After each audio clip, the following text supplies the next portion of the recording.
serang terus. Ya, tapi kayaknya kita udah gak bisa nahan lama-lama lagi karena kita bakal langsung masuk di match yang pertama. Let's go, beri dukungan buat Indonesia karena pesawat bakalan take off. Ini dia match pertama kita, E-Rangle.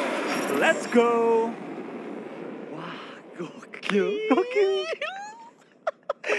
Gokil parah. Gue suka banget sama stage-nya, sama LED-nya, Pertama sama kali loh. lampunya, segala macam. Pertama kali pas gue sampai terpukau gitu. Bener. Melihat apa layar gitu. Biasanya kalau kita terpukaunya kan lihat yang real gitu kan. Yang waktu kayak di ISBC waktu itu ya. Betul. Yang terbang keluar pesawat beneran. Ini pertama kali gue lihat yang real. Lihat di layar tapi terpukau. Ini lebih keren dibandingkan prelims yang waktu itu. Jauh. Prelims yang di Berlin waktu itu. Jauh lebih keren. Ini jauh lebih keren men. Dari moving kameranya dia, aset grafisnya ditunjukkan itu benar-benar keren banget. Makanya kita gak boleh lemes buat ngedukung Indonesia. Hashtag IndoPride, Gaspol, Airwolf Limax dan juga BTR Win di spam di live chat sekarang juga. Betul, kita beri dukungan yang maksimal juga karena ini dia game pertama kita di E-Rangle di mana ada pesawat dari Kameshki menuju ke bagian SMB. Sudah terbang dan sudah setengah jalan yang berarti harusnya BTR dan juga Airwolf dipermudah untuk game pertama kali ini. Mengingat SMB dan juga Firm dapat dicapai dengan sangat-sangat mudah. Betul, kita kalau ingat drop zone dari setiap tim ini harusnya menjadi sesuatu yang akan mereka baca ulang kembali. Walaupun mereka kemarin sempat melakukan scrim atau waktu jam-jam latihan mereka. Tapi balik lagi, latihan dan realnya pasti bakal berbeda. Justru pas, karena mereka itu sudah scrim, bakal terjadi sedikit perubahan. Karena baik lagi yang pasti semua punya ide-ide mereka sendiri. Ya. Gue pengen turun di SMB, gue pengen turun di mana. Akhirnya tabrak-tabrakan semua ide-ide mereka dan akhirnya terbentuklah pola permainan untuk Grand Final kali ini. Betul, dan circle-nya menuju ke arah sebelah kiri. Ini circle yang sudah tidak asing lagi. Karena kalau kita ingat di babak regular season, ini circle sering banget terjadi. Betul, dan kembali dengan live statusnya sudah muncul juga di kanan buat teman-teman yang pengen mengikuti ya. Siapa aja yang masih lengkap, siapa aja yang sudah kenok, siapa yang sudah di end. Bisa lihat di sisi kanan kita. Ini ada perbedaan ya. Kalau kita ingat-ingat waktu di regular season, itu live statusnya itu kayak strip, garis. Iya. Kalau sekarang berubah menjadi kayak dot, kayak titik gitu. Iya, betul. Oke, cukup menarik. Ada beberapa improve yang dilakukan untuk di babak grand final kali ini. Tapi kalau kita lihat dari RRQ sepertinya mereka belum ada improve dari drop zone-nya. Mungkin dari segi rotasi mereka. Karena kita sering bahas RRQ ini mengubah gameplaynya mereka. Betul, dulu mereka dikenal dengan tim yang suka nge-hold. Karena mereka mengambil center. Betul. Cuma sekarang mereka bermain dengan tempo yang sangat-sangat cepat. Betul. Selalu mengambil center dan menjegal pergerakan tim-tim lain. Akankah mereka mengulang gaya main tersebut di grand final kali ini yang temponya itu masih bisa dibilang belum ketahuan ya? Ya apalagi kalau kita ingat di babak regular season kemarin, kayaknya RRQ itu rotasi kurang dari 5 menit. Udah naik mobil. Bahkan kurang dari 3 menit mereka udah mulai bergerak. Apapun yang mereka dapatkan, apapun yang sudah mereka looting di posisi game, mereka gak terlalu lama nahan di sana. Bahkan dari, wow ini BTR mereka memperluas drop zone mereka gak sih? Kayaknya udah mulai nyebar dibandingkan waktu di regular season. Betul. Dan juga di PMPL Indonesia. Ini lebih nyebar lagi ketimbang kemarin, tapi mungkin ini juga karena kita menyorot BTR. Biasanya BTR jarang disorot di awal-awal. Oke. Karena kan lootingnya santai banget mereka kan, jarang juga fight. Beda. Ini kan sekarang kita mendapatkan 3 observer. Jadi kita bisa lebih memantau tim Indonesia itu bergeraknya ke arah mana, Flo. Jadi kita bakal lebih lebih detail. Betul. Melihat tim-tim dari Indonesia juga. Dan pasti juga kita melihat kayaknya tim Indonesia, kita bakal lihat apakah mereka sudah adaptasi juga dengan gameplay tim-tim lain. Harus sih, itu wajib banget. Terutama Airwolf. Yap, apalagi Airwolf mendapatkan satu sorotan banget dari komunitas bahwa Airwolf ini kuat banget kalau fase-fasenya ini sprint. Fase-fase grand final. Tapi kali ini bisa dibilang bukan sprint. Kali ini adalah maraton. Dan kita bakal kali ini di awal-awal ya, akan terjadi sedikit fight karena mapping yang sedikit berubah dari semua tim. Tampaknya tim Zeus mendekat juga ke arah tim KP, Konina Power, Gonzo. Ngumpet di balik tembok, nggak mau nge-step. Bakal coba nahan informasi dan coba memancing lawan temu-temu dalam rumah dan membayang time untuk backup dari teman-teman tim Konina Power. Betul. BTR pun tepat di bawah mereka, sehingga kalau mereka ada fight gede, bisa datang untuk mengacaukan dua tim ini. Tapi dari Gonzo dia nggak boleh bergerak sama sekali. Sekali dia bergerak, siapa bakal kedengeran karena 3 player dari Zeus sudah ada di bagian rumah garasi ini.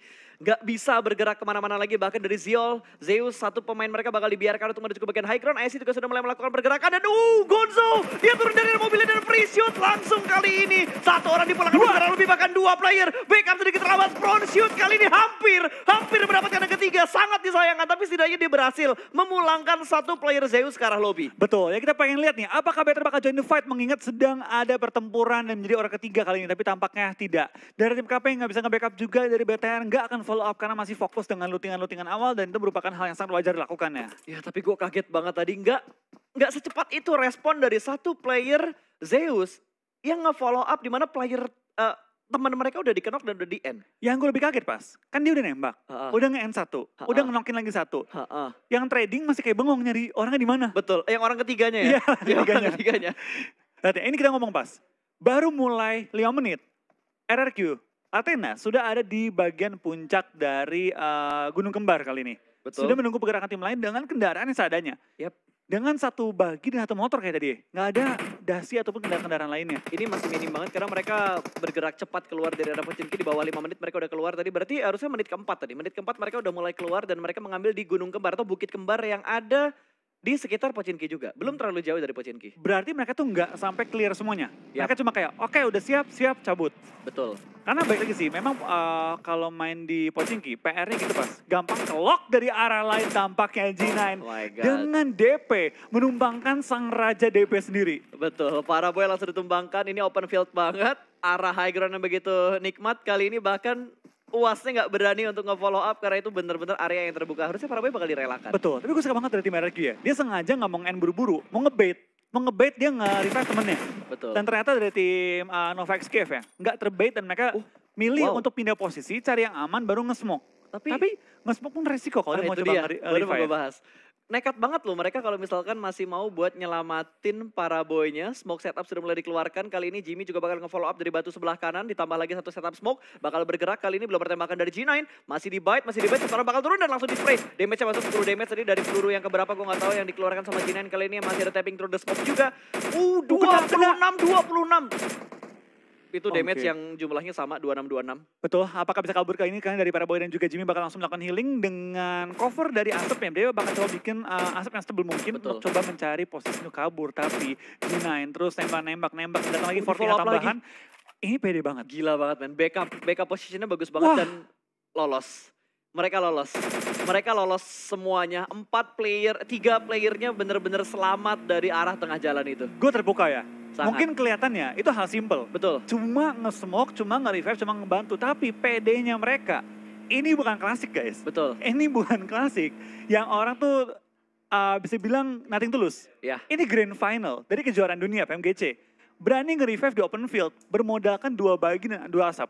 Ya, dan yang gue salutin adalah ketenangan dari Nova. Mereka tenang banget buat nge-backup. Tadi kalau nggak salah gue hitung ada sekitar 3-4 smoke yang di-setup untuk menyelamatkan satu player mereka yang knock di open field. Betul, tapi bagaimana mereka men-setup, bagaimana mereka tahu limit dari waktu mereka, itu luar biasa banget. Ini menunjukkan bahwa mereka memang sudah hafal dengan mekanisme yang ada di PUBG Mobile. Nah, lu ngomong mekanisme, kalau gue bahas sedikit mekaniknya, sekarang semua bertanding dengan sebuah kemampuan yang sama atau dengan device yang sama. Karena sekarang menggunakan handphone dari sponsor semua. Betul, menggunakan OnePlus 80 ya. Betul, menggunakan OnePlus 80. Semua player dilengkapi dengan bisa dibilang situasi dan juga device yang sama. Seimbang semua. Berarti yang membedakan murni hanya skill mereka. Dan jam terbang mereka juga tentunya di setiap turnamen, dari banyaknya hal-hal yang sudah mereka lewati bersama-sama, bonding yang sudah mereka lakukan, ini bakal dibuktikan untuk 4 hari ke depan ini. Betul, dan juga pastinya adaptasi masing-masing player dengan jumlah game cukup panjang. Harusnya kita mulai hari ketiga gitu udah mulai tanda kutip boring untuk penonton. Tanda kutip Tanda kutip, karena baik lagi, boring itu relatif. Penonton sukanya rusuh. Pasti. Yang bener-bener kita juga suka yang rusuh. Kita maunya rusuh. Kalau bisa nggak ada yang punya tempat turun. Nah itu dia. Suka-suka turun mana gitu, biar tabrakan terus di awal. Tapi player menghindari hal tersebut. Player maunya semua teratur, semua berpola, semua aman di awal-awal dan baru fightnya di akhir. Itu kita nggak suka. Karena mereka ngejar poinnya. Betul, kita nyari rusuhnya. Bener. Kalau kita tuh ngelihat kayak, ayo dong fake-nya kapan gitu loh. Tapi kalau misalkan kita ngomongin dari segi playernya, pasti mereka inginnya, ayo dong sampai circle akhir. Karena circle akhir pun nggak menentukan mereka bakal, bisa dibilang bakal apa ya, bakal dapetin hashtag yang bagus. Betul, tapi kita ngomong-ngomong bagus. Kali ini ada hal yang bagus juga yang terjadi kali ini tuh? ya. Yaitu live viewer sudah menyentuh angka 1,2 juta penonton. Dengan waktu stream baru 1 jam 40 menit, termasuk tadi waiting time ya. Berarti udah keluar dong yang hari ini. Total harusnya 5 keluar. handphone tadi keluar dong udah tuh. Bukan 5 Pak. Yang hari ini kan 5. Hari 5 ya? Yang hari ini 5. 5 ET sama 5 Buds. Oh benar, 5. Wow. Langsung. Di 10 menit pertama dari game pertama. Sangat impresif ya. Impresif. Sangat impresif sekali. Dan itu dia, circle yang kedua sudah mulai kelihatan. Jembatan sebelah kiri hampir menjadi titik tengah. Ini kayak titik tengahnya bukit dekat pom bensin. Oh, bentrok kali ini El Clasico bakal terjadi. Bigitron menguasai daerah rumah 12. Bahkan Energi harus turun dari area mobilnya di pinggir tebing. Ada free shoot dari Zuxi. Hampir menjatuhkan satu player dari tim RRQ. Dan kita bakal kali ini dari tim BTR tampaknya memiliki high ground advantage menghadapi tim RRQ. Akankah kita melihat kali ini El Clasico Asia Tenggara kembali berlangsung di awal permainan. Tampaknya RRQ setelah dikunci. Setelah dikunci kali ini oleh tim BTR. Betul, Karma Israel kali ini Zuxi sudah mulai memasak granatnya, bakal langsung dilemparkan. Tapi dua player RRQ sudah berpindah ke bagian tebing belakangnya. Belum ada setapus dari Bigetron karena mereka kekurangan informasi dan gak ada hal-hal yang bisa dijadikan defensif area mereka kalau mereka keluar dari high ground ini. Betul, dari tim BTR nggak boleh keluar dari high ground kali ini ya. Dan mereka juga perlu membagi orang. Satu orang di belakang harusnya ada Microboy. Memastikan tidak ada membackstep mereka. Betul. Makanya Microboy di belakang kalau lihat di minimap. Dia sengaja stay di belakang aja. Karena ini titik-titik yang krusial banget. Bahkan tadi Nova hampir mengambil rumah 12 ini. Kalau misalkan tadi Nova nggak kepotong sama RRQ, harusnya ini ditempatin sama Nova sih harusnya. Betul, dia mengambil bagian tebingnya. Karena kan zona pindah ke arah kiri bawah. Yep. Berarti dari tim BTR, dari arah farm, nggak boleh langsung nusuk ke tengah center circle. Kalau nggak bakal dijepit oleh tim-tim lain. Mereka pelan-pelan bakal bermain di pinggiran dan mungkin kita bakal melihat ya kembali strategi-strategi tim bermain di pinggir circle. Yang membangun meta ulang kembali. Gue jujur ya, ngelihat gameplay kayak gini gue nggak bosen loh. Gue bener-bener nggak bosen banget karena bayangin dua orang kepres di pinggir tebing dengan posisi BTR yang udah unggul banget dari segi high ground mereka. Tapi dua player RRQ ini berhasil selamat dengan setup smoke yang mereka lakukan, backup dari arah pom bensinnya juga. Ini gila banget men, ini udah the next level banget untuk grand final. Kalau menurut gue ya, beberapa tim atau bisa bilang mayoritas tim selalu memiliki anggapan bahwa game pertama itu game yang santai, cari-cari informasi. Tapi juga ada tim-tim yang tahu bahwa tim lain santai. Dia yang ngegas tim-tim lain di awal-awal, mencari keuntungan dari bisa dibilang kesiagaan tim-tim lain. Itu wajib banget sih, karena apapun yang berhasil didapatkan sama sebuah tim di 2 match pertama itu yang bakal nge-boosting atau ngebangun mental mereka, mood mereka di match-match setelah ini. Betul, memang jauh dari akhir permainan. Betul. Tapi alangkah baiknya kita memulai satu turnamen dengan WWCD yang membuat kita semakin pede dan juga membangun satu jarak poin dengan tim lain. Karena untuk kita nggak pengen lihat juara yang hari ketiga udah juara. Betul. Tapi apalagi kalau poinnya udah terpaut jauh banget. Itu dia. Tapi untuk pemain, sebisa mungkin mereka pengen juara secepat mungkin. Pasti. Dengan jarak poin yang udah nggak bisa dikejar dalam jumlah sisa game. Ibaratnya kita ya nggak muluk lah, kita juga pengen ngelihat satu hal yang dramatis. Gue jujur ya, gue ngelihat PMWL waktu itu dramatis banget loh buat ngelihat siapa yang jadi juara. Dan seru gitu kan, bawaannya banget. Hingga detik terakhir. Kita tuh semua bersorak-sorak kayak ayo dong bisa gitu kan. Betul. Beda kalau misalnya ada tim yang dari 3 hari kedua udah menang. Udah nggak mungkin dikejar. Kayak poin bedanya 120, iya, sisa 150 gitu, sisa game 6 itu udah kayak udah gue main stabil aja, hashtag 4, hashtag 5, kill 4 pun gak masalah kayaknya. 120 poin bahas sisa 6 game, itu jangankan lu stabil ya, lu kayak tusun terus gak ikut main dah, masih bisa menang itu. Oh iya, 15 poin sekarang ya. Iya. 15 poin, kalau 20 baru deh. Tapi Nova sepertinya bakal mendapatkan cobaan yang berikutnya. Jimmy sudah membuka jalan ke bagian depan. Ada DA yang sudah mulai menunggu Jimmy. Wow, Jimmy barbar banget. Dia bakal langsung tabrak menuju ke arah komponnya. Mobil bakal bergerak. Kali ini Wasnya berhasil mendapatkan satu, namun trading terjadi. 1 tukar 1. Ada Silas dan ada ASL. Ada third party di bagian perbukitan. Ini bukan fight yang diinginkan untuk Nova. Karena DA sudah mempunyai kompon. Tapi Nova belum melakukan setup mereka sama sekali. Oh, kita bakal dari tim DA tampaknya sudah mau nge-press juga ke arah tim Nova XGF. Di mana ASL lagi bergumul juga untuk mengganggu pergerakan mereka. Nova tinggal misalkan satu player dong yang masih aktif dan 3 player yang dalam posisi knock. Molotov dilempar menuju ke arah bawah, belum menemukan posisi dari last man standing dari tim Nova XGF. 3 player yang sudah knock dan tampaknya dari kill feed berubah kali ini di kiri. Betul, lebih terlihat jelas banget, dan lebih bisa bilang clear untuk para penonton menyaksikan kill feednya. King cabut aja, ditembak. Lumayan sekarat, akankah King bisa kabur kali ini? Ya, ini bakal langsung di-spray sama 4 player dari tim DA. DA bener-bener bagus banget setup mereka dan ini YOLO move dari tim Nova. Itu YOLO banget, setup push mereka tuh YOLO. Betul, tapi baik lagi Pas, inilah game pertama. Game yang acak-acakan di awal permainan dan tampak kita bakal lihat dari tim Aero menemukan 1. Gewi lumayan low juga, BTR juga terlihat akan maju langsung menuju ke bagian-bagian depan. Tim Polis. Oh, 2 pemain dari tim PW88 sudah ke take down. Oke, kali ini tinggal 2 player yang tersisa. Aerowolf bakal memangsa 2 player yang ada di bagian depan kali ini. Granat bakal dilemparkan, belum ada backup position dari PW88 yang lainnya. Dan sepertinya Ice bakal mundur ke arah belakang. Dan Double T juga mundur ke arah belakang. Ini bakal direlakan 2 player yang terkena di bagian depan dari tim Aerowolf. Betul, Aerowolf masih memiliki kumpulan juga di mana ada Double T langsung di take down oleh Potato. Dan Spaff langsung dua serang Gewi juga. Kita bakal kali dari tim Aerowolf. Tampaknya para serigala dari Indonesia mengamuk dan menumbangkan satu persatu dari lawan mereka. Betul, main Aerowolf bener-bener galak banget untuk di match yang pertama kali ini. Mereka sudah mendapatkan 3 poin kill untuk 14 menit pertama. Ini dia ahli Drake Indonesia ya? Yes, betul. Langsung sprint ya, langsung sprint di match yang pertama. Tapi yang lebih gua harapkan adalah permainan yang sangat konsisten dari tim-tim Indonesia. Betul, karena baik lagi senjata yang paling kuat adalah konsistensi. Ya betul, gue setuju banget sama hal itu. Karena lu dapet chicken 1 kali 2 kali, tapi kalau habis itu lu nggak bisa bermain dengan stabil, apalah guna sebuah poin kalau lu nggak bisa bertahan di posisi atas. Betul, lebih baik konsisten setiap game, nggak wah mainnya, tapi nggak pernah jelek. Tapi mereka bakal mendapatkan kontesan berikutnya. Kali ini Supernova sudah mulai mengokak granat, ada Ewan di bawahnya sana, di bawah bukit. Nades bakal langsung dilemparkan, meletup, tidak memberikan damage sama sekali. Ada Jin juga, 6ix9ine yang sudah mulai nge-flank ke arah sebelah kanan, dan Jax terjebak di arah belakang. Jax bakal memberikan backup dari arah Shake. Seorang diri aja, 1 orang menahan di bagian belakang. Betul, gue rasa dengan tim A1 menghindari orang di belakang itu untuk menjaga. Tidak ada nge-backstep mereka dari sisi ladang. Dan kita bakal kayaknya sudah pindah termasuk ya.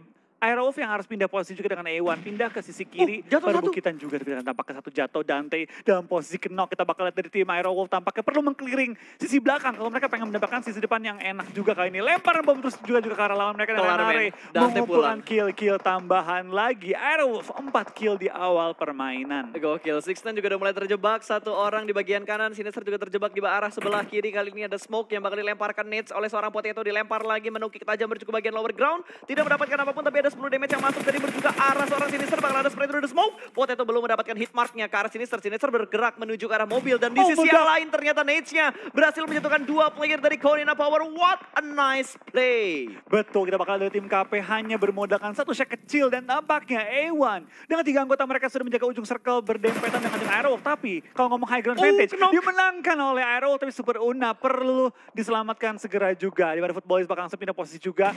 Takut gua. Ini nggak boleh lama. Gue takut banget sih, takut ditabrak nih Aerowolf-nya. Aerowolf nggak boleh lama. Kalaupun mereka nggak ditabrak sama Footballis, ini bahaya banget. Ada yang memberikan HBD langsung tersungkur. 1 pemain dari Footballis dipulangkan menuju ke arah lobby. PW88 berhasil mendapatkan poin pertama mereka. Betul, kita bakal lihat tim Footballis nanti pengen menabrak ke Aerowolf. Bener, mereka pengen motongin Aerowolf. Malah ke take down oleh tim PW88 dan membuat mereka sedikit susah untuk men-take down dan mengambil posisi tim Aerowolf. Ini balap-balapan antara Aerowolf yang bakal motong Footballis atau Footballis yang bakal motong Aerowolf. Betul, tadi gue takut banget sumpah. Kalau Aerowolf dipotong, itu bisa menjadi satu malapetaka bagi mereka. Tapi kita pindahkan sedikit ke arah tim BTR. Dan mereka berada di ujung circle, perlu beradu dengan tim RRQ kalau mereka pengen masuk lebih dalam lagi. Betul, ini udah mulai dijagain lagi. Dan sepertinya 2 El Clasico ini tidak berpindah terlalu jauh flow. Mereka bakal tetap bertemu dan bertemu kembali. Dan di sisi yang lain kalau kita lihat dari Solus, DA kehilangan 1 player. Mereka tersungkur langsung menuju ke arah tanah. Masih bisa diselamatkan. Bigetron membutuhkan informasi yang lebih jelas lagi supaya mereka bisa mendapatkan posisi di dalam circle yang keempat. Betul, kita bakal lihat tim BTR tampaknya juga bersebelahan dengan tim Aerowolf. Cuma belum saling melihat karena adanya smoke yang disetup oleh tim Aerowolf untuk menjadi satu tembok bayangan. Tapi nggak melihat pergerakan Footballis yang langsung menggunakan kendaraan. Lova Azim bakal pindah posisi dan tampaknya Aero masih memiliki posisi dalam circle kali ini. Ya, posisi mereka masih sungguh nyaman dan sepertinya PW88 menjadi tim pertama yang dipulangkan menuju ke arah lobby. Kali ini bahkan tim kedua ternyata setelah tim Secret. Weh, gue nggak fokus ngelihat Secret perang. Tiba-tiba mereka udah dipulangkan ke arah lobby. Kapan pulangnya? Makanya gue juga bingung. Kayak gue nggak lihat mereka terlalu banyak aksi di awal. Di awal sempat terlihat. Iya. Lalu menghilang. Lalu bener-bener pulang ke lobby. Wah, gila. Padahal itu kill feed udah gede banget, tapi gue masih ngelewatin momen secretnya hilang loh. Mungkin karena rusuh kali tadi ya. Iya, mungkin karena rusuh banget. Betul. Karena tadi kita benar-benar fokus ngelihat Aerowolf yang lagi perang sama Ewan, terus ngelihat BTR juga yang berusaha memotong rotasi dari tim RRQ, sama ada peperangan juga tadi di awal-awal ya. Betul, di mana cukup banyak tim yang clash di awal permainan, termasuk tim Aerowolf tadi berhasil meratakan total 4 orang di awal permainan kali ini ya. Apakah BTR akan juga playernya? Kita bakal lihat sebentar lagi, akankah BTR masuk dalam safe zone dengan aman dan tentram kali ini? Karena Aerowolf sudah aman masuk ke safe zone. Betul, Aerowolf udah aman banget, mereka bahkan bisa memotong rotasi dari tim A1 kali ini. Signan sudah mulai bergerak, sebentar bakal langsung mengokang. Kali ini granatnya di cancel dan memberikan spray dengan menggunakan M4 scope 3-nya, memotong rotasi dari A1. Ada Jax yang terjebak. Sejauh itu smoke yang tidak terlalu banyak sepertinya dan mobil juga sudah mulai berasap. Jax beruntungnya dia punya satu gundukan yang agak landai. Jadi bisa nge-cover tembakan dari tim Aerowolf. Betul, tapi tembakan yang dimiliki sangat-sangat minim nih. Dan Ya, tampaknya Luxi Luxi dipulangkan ke arah lobby. Bahkan 2 pemainnya sudah kena ini. Microboy. Dimana Microboy menyusul juga. Menyisakan 2 pemain dari BTR yang masuk ke dalam safe zone. Ya, oh my god, BTR 2 player mereka bahkan pincang kali ini. Zeus sudah dipulangkan menuju ke arah lobby. Mereka mendapatkan 3 poin kill aja. Nggak masalah. Setengahnya pulang bawa poin kill. Betul, kita bakal lihat di tim Aero tampaknya pengen digas. nge-push ke arah tim A1. 1 kenok, One tinggal down. menyisakan 1 lagi berada di belakang Jax. pohon. Kill tambahan lagi bagi tim Aerowolf dan 5 kill sudah dikantongi. Selesai. Aerowolf galak banget bro. Indo Pride-nya di spam guys. Aerowolf gokil banget sih. Match Gokil pertamanya benar-benar barbar. Ini baru Aerowolf. Ya betul. Ini namanya The Real Aerowolf Limax. Iya, sudah bakal kayak juga dari pergerakan tim BTR tampaknya mereka menyisakan 2 pemain lagi. Ryzen dan juga Zuxino coba mencari poin maksimal di game pertama kali ini ya. Wow, PR cukup banyak untuk kedua tim Indonesia karena mereka belum masuk ke dalam zona. Aerowolf butuh bergerak cukup jauh untuk masuk dan ternyata Nova sudah tidak bisa bertahan lebih lama lagi karena tadi mereka tinggal King doang kalau nggak salah. Betul, angkat takedown juga dan memulangkan semua anggota tim Nova XQF. Tapi dari 4AM masih strong dengan 4 anggota mereka bakal menjadi satu tim yang patut diwaspadai. Nggak cuma oleh tim Indo, tapi oleh semua tim lainnya. Betul, 4AM di mana sih posisinya dia? Dia di sebelah kiri ya? Kiri dia. Di kiri itu arah barat benar-benar kosong. Cuma mereka yang menguasai di arah baratnya. Dan sepertinya dari ASL juga sudah mulai kehilangan. Himen sudah dipulangkan menuju ke arah lobby. Super Lunas pun tertangkap oleh DA. Karena posisi Aerowolf buat masuk ke dalam zona itu butuh effort banget bro. Betul, dan menyisakan Spav di tengah-tengah zona kali ini. Spav pun ke take down, sayang banget. Menyisakan 1 player terakhir dari tim Aerowolf kali ini ya. Ya, masih tersisa di arah belakang, seorang diri aja kali ini. Bahkan dari Ryzen pun terpick off oleh ASL, Cari mendapatkan 1 player, Zuxi mendapatkan 1 orang juga, belum dipulangkan menuju ke arah lobby. Dan sepertinya BTR hanya menyisakan last man standing mereka, ada Zuxi yang tertahan seorang diri kali ini. Betul, dari tim Indo masing-masing tinggal memiliki 1 player lagi dan Zuxi pun ke take down di kali ini ya. Dengan nice 1 poin kill dan juga 1 poin placement. Betul, nice try buat Red Aliens di match yang pertama. Kali ini dari Aerowolf mereka masih bertahan dengan 1 player mereka. Kita masih punya 1 perwakilan dari Indonesia. Betul, 1 pemain terakhir kali ini masih bertahan juga. Kita doakan bersama agar pemain terakhir di tim Aerowolf bisa memaksimalkan jumlah poin pada game kali ini. Betul, dan RRQ juga masih bertahan. Padahal RRQ tadi di awal-awal tuh ketemu sama 2 tim, bahkan 3 tim. Tapi kali ini mereka masih bisa bertahan sampai di titik yang kelima. Take down potatonya. Nice try. Nice try. Good job banget buat Aerowolf. Mereka bermain dengan sangat-sangat maksimal untuk di match yang pertama. Betul, dengan jumlah kill yang cukup banyak dan menutupi jumlah poin perolehan pada ronde pertama kita. Betul. Kita bakal fokus di dalam game kali ini di mana masih menyisakan 8 total tim dan keluar semua. langsung pulang secara instan. Karena ke mobil deh. Itu antara mobil atau nades. Karena dari tadi kalau gue lihat, mau itu kill dari granat ataupun kill dari mobil yang meledak, gambarnya tetap kekeran, Flo. Betul. Itu cuma menyatakan bahwa dia dipulangkan karena lobby. Ya, Kenok nggak deh? betul. Kenok nggak dimunculin di kill feed? Kenok tadi muncul. Kenok dia ada ngerangkak Oh, kalau nggak salah. ya. Tapi ini langsung di semua nih. Oh, berarti ada hal-hal yang harus kita pelajari lagi di match pertama ini. Perlu kita melihat nih. Perlu kita lihat-lihat dan intip-intip lagi. Dan G9 pun sudah tidak bisa bertahan lebih lama lagi. Dipulangkan langsung menuju ke arah lobby. RRQ menyisakan Beer 11 dan juga D2E. Betul, kita bakal lihat juga di pergerakannya seorang Beer 11 pelan-pelan merangkak. Dari tim RRQ tinggal menyisakan 2 player lagi. Beer dan juga tim dan juga D2E. Yang pisah posisi Jauh banget mereka. Satu pinggir jalan, satu dekat pantai. Ups, dan Navi sepertinya sudah mulai terspot. Itu ingin langsung memulangkan 1 player menuju ke arah lobby dan berhasil dari Tixi tidak pakai lama langsung disungkurkan dan dipulangkan ke arah lobby menjadi poin untuk RRQ. Betul, ini posisi dia tuh enak banget. Tapi sayang banget dia perlu keluar dari gundukan dia. Kalau dia nggak perlu pindah, dia mungkin mendapatkan tempat yang terenak. Tapi kali ini terpaksa pindah juga menuju ke perbukitan. Perlu nyebrang jalanan kalau dia pengen selamat menuju ke arah safe zone. Oke, dari tim RRQ sudah mulai bergerak dan sudah mulai maju. Sedikit masuk menuju ke bagian zona tapi masih butuh bergerak sedikit lagi. Sementara kalau mereka ngambil sisi sebelah kirinya, itu bakal kelihatan sama 4AM. Iya, dia perlu berhati-hati banget dan perlu menyelinap masuk ke dalam area safe zone-nya. Ini kita bakal seru ya. ini. Wah, ini seru banget sih. Ini Betul. parah serunya. Buat kita, Buat player mimpi buruk kayak gini nih. dak-dikduk mereka. Udah dak-dikduk banget. Karena kalau menurut gue yang paling enak tuh yang ada di arah utara dan di sisi barat saat ini. Berarti bukan RRQ, 4AM itu enak banget posisi mereka. Footballis juga cukup enak karena mereka udah masuk ke dalam zona walaupun terspot sama 4AM. Betul, dan tampaknya itu juga berpangkar lobby menyisakan 1 pemain dari tim RRQ Dom bertahan kali ini. Dari 4AM akhirnya mulai muncul juga di permukaan, sudah mulai maju juga dan masih lengkap dengan 4 anggota mereka pada kesempatan kali ini. Betul, masih utuh. Satu udah pulang, Hasakinya udah dipulangkan karena lobby. Udah iya, Hasakinya udah pulang tapi ini free shoot banget dari arah DA. Tadi Silas, tertangkap dari arah sebelah mana, dari arah sebelah kiri. Ternyata masih ada tim yang menembak menuju ke arah mereka. Tapi ternyata dari 4AM masih ada 4 player mereka. Itu apa warna abu-abu tadi dari Shinhei? Oh, Knock pun abu-abu. Oh, Knock abu-abu, tapi cuma satu, padahal Knock 2. Betul. Kita bakal Kenzie ya. Pelajarin dulu lah ya. Pelajarin dulu kita sistemnya Oke. seperti apa. Nampaknya RG pulang ke arah lobby menyisakan, oh tidak ada menyisakan tim saya manapun di top 4. Betul, ini udah wow, 4AM mendapatkan top 3-nya di circle yang ke-6, 24 menit game berjalan. Mereka masih prima dengan 4 player mereka. 2 Knock, tidak ada yang dipulangkan ke arah lobby. Betul, kita bakal lihat juga dari pergerakannya tim 4AM dengan 4 anggota mereka sudah berhasil di revive. Mereka bakal maju 4 ke lawan depan dan 3. coba untuk men-take down tim Navi. Cepet banget ya. Zona Cepet banget, ke-6 udah zona ke-6. abis semua. Betul, dan ini 4 lawan 3. Posisinya enak banget kalau kita lihat dari Navi. Mereka punya obstacles-nya juga.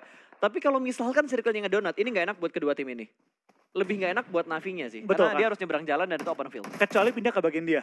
Ya, kecuali ke arah Navinya. Kita lihatlah antara 4AM atau Navi. Atau Karena donat. atau mendonat itu dia. Oh, 4AM untung dari segi zona. What a nice zone. Sangat Untuk diuntungkan. 4AM dan Navi tidak ingin mengambil waktu yang cukup lama untuk memikirkan berpindah. Mereka bakal langsung pindah, tabrak langsung ke bagian tengah kali ini. Melempar nades, ada satu orang yang ada di balik smoke kali ini. Old Boy juga bakal melakukan setup smoke dan nades-nya tidak memberikan damage 1% pun ke player dari 4AM. Betul, kita bakal lempar bom juga lontaran dari dua sisi kali ini. Dari jumlah anggota memang dimenangkan oleh tim 4AM. Tapi Hasaki take down membuat keadaannya imbang kembali untuk Navi dan juga 4AM. Lemparan bom dengan mode FVP Oh, itu bisa dilontarkan kena satu. juga dan tampaknya dari tim 4AM hampir ke take down. Betul, itu masakannya lama banget tadi yang dilempar sama Old Boy menuju ke arah sebelah kanan. Hampir menumbangkan satu player dari 4AM. Ya, kita bakal dari 4AM tampaknya bermain dengan area sang kecil. Matic Navi bergerak. gak goyang. Dia langsung mengambil high ground dari tim 4AM. Ya, mereka nggak ngambil lowernya, tapi mereka berusaha menyeimbangkan posisi mereka dengan 4AM saat ini, di mana setup 4AM ada di bagian lempengan atau di arah bagian yang paling tinggi untuk circle yang ke-7. Betul, kita bakal lihat dari tim 4AM perlu menahan ya di lower ground dan dari Navi sudah mengelilingi pergerakan dari tim 4AM. Tapi tampaknya Outboy hampir ke take down, terkena beberapa peluru tapi nggak Tapi sampai dapat satu knock. Dapat satu knock. Sin berhasil ditumbangkan oleh tim Navi kali ini dan nades-nya hampir menumbangkan satu player dari tim Navi kali ini. Dan sepertinya dari Old Boy sudah mengetahui di mana posisi Suk berada. Bakal ada spray lagi, terus ada smoke, belum menumbangkan satupun player dari tim. Belum ada korban yang bertambah maksud gue dari 4AM karena baru menjatuhkan satu player dari 4AM. Betul, kita bakal ada seorang Outboy bakal coba untuk melihat kiri dan kanan juga mencari posisi dari tim 4AM. Belum berhasil revive, tapi dari seorang Matic lumayan low ketembak juga dan perlu berhati-hati. Jangan sampai terlalu open menghadapi tim 4AM. Betul, ini bakal langsung digas dan sepertinya masih bisa diselamatkan satu player dari 4AM. Sin masih bisa dihidupkan kembali, diangkat kembali dan mereka bakal kembali bangkit dengan 4 player mereka. Belum berimbang jumlahnya, masih 4 lawan 3. Tapi sepertinya dari Navi mereka sudah mengendorkan lemparan utility-nya. Sudah mulai terspot kali ini. Suk mendapatkan hit mark menuju ke arah Matic dan Matic ditumbangkan. 1 down dari Navi. Iya, kita bakal dari seorang Suk kali ini bakal nembak lagi tapi belum menemukan sisa 2 anggota Navi berada di mana dan dia nggak mau terlalu terbuka. Takutnya di flank dari sisi yang berbeda. Betul, dan Old Boy sepertinya juga udah mulai ketahuan. Hasakinya tumbang. 2 orang ternyata trading terjadi 1 lawan 1. Kondisi berimbang 1v1 situation antara seorang, siapa sih itu? Meku ya? Ya, Ya, Meku dan juga masih, 2 ternyata. 3. Wait, 3. ini agak beda loh Flo. Apa tuh? Yang kenok dan segala macamnya. Oh oke, 1 lawan, ya ini bakal 4AM harusnya. Ini harusnya 4AM, tapi Harusnya kita bakal 4AM. dari sini Yap, take down 4AM. dan winner chicken dari bagi tim 4AM. Kembali menunjukkan kenapa mereka bisa berada di peringkat pertama di regular season. Berapa kill tadi? 9. 9. 9 kill untuk 4AM. What a nice play lah buat 4AM di match yang pertama. Mereka langsung unggul. Ini mental dan mood mereka bakal nge-boosting banget. Match pertama mereka dapat WBCD. Betul, game pertama